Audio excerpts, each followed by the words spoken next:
Today we're tuning on the Honda. We did a little research and a little learning. I think I understand the basics, so we made some changes on the tune for the Honda. We're gonna take it out for a little test drive and see if I made anything better or anything worse.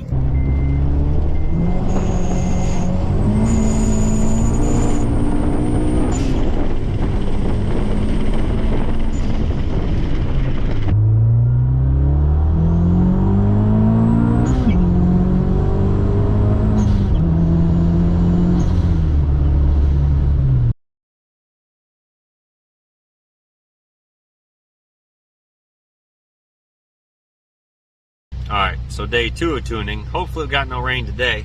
Let's see what we can learn. We got some fuel adjustments made for the idle portion of the table, and we've got that about perfect so far. So we're going to go out, do a little driving, and see if we can get the mid to high end of the table a little straightened out.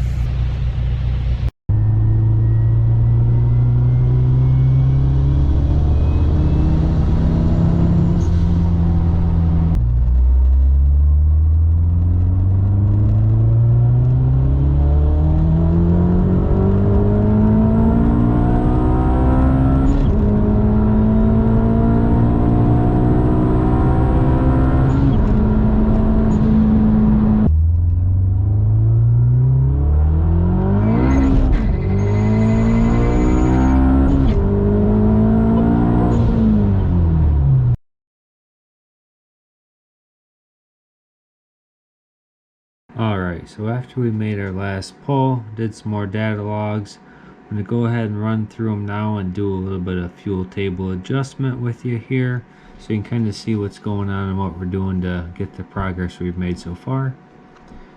So first we'll open up the calibration we've been using.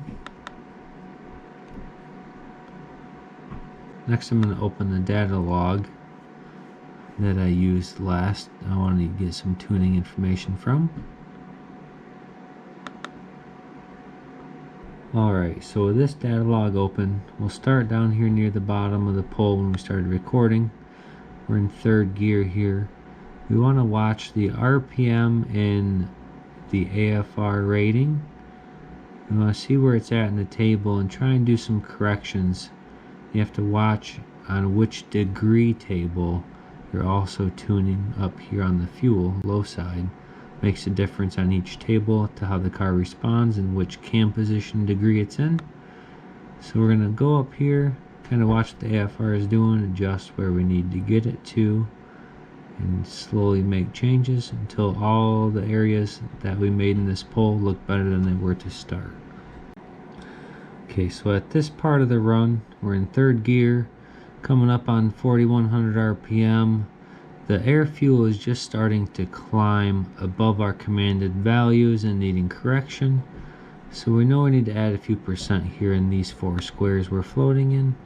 So we'll go ahead and select those, right click and adjust. We'll start by adding 5% to those values. Now as we'll go a little farther through the run, watch where the graph moves to. A couple squares to the right as the AFR continues to increase.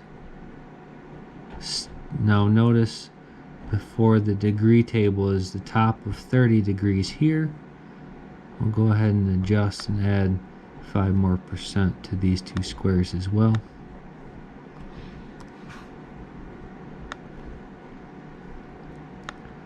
Now we've added 5% fuel to all 6 squares right here, which is on the 30 degree table.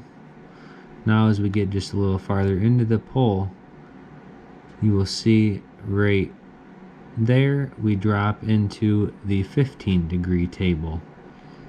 Now you see here we are still a little leaner than we want to be, so we're going to go ahead and increase these 4 square values here by 5% as well.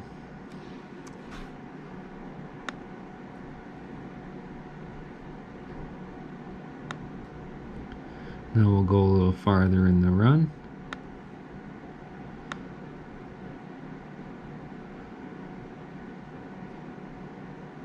You can see we're still in the 15 degree table here.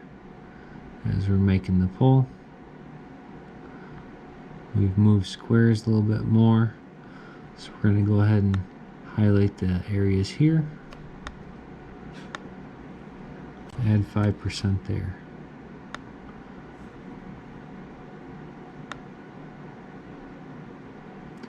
On the 30-degree table now,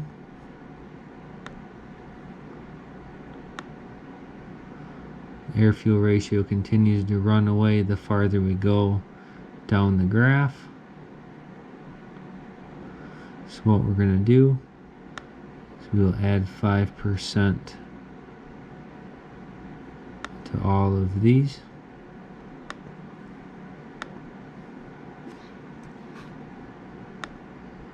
And we'll go ahead and add an additional 5% above 7,500.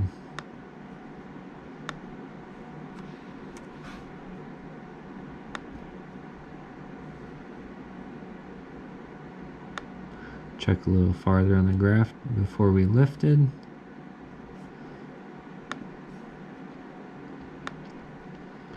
We shifted to fourth gear here.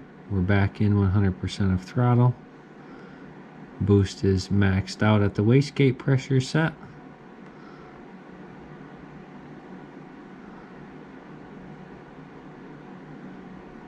You can see here we're right in the areas of the 30-degree table we've already adjusted and added fuel to.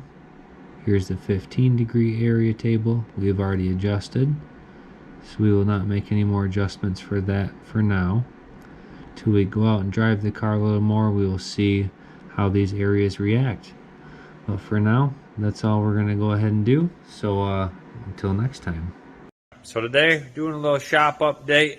Decided it was time to church it up a little bit in the garage, and so we decided to do a little painting. Alright, well, so far we've got 2 coats on this section here. And then, you know, I'm thinking of painting all of it white on the ceiling, it'd be nice and bright. And then back here I've got 2 coated started on this section of the wall.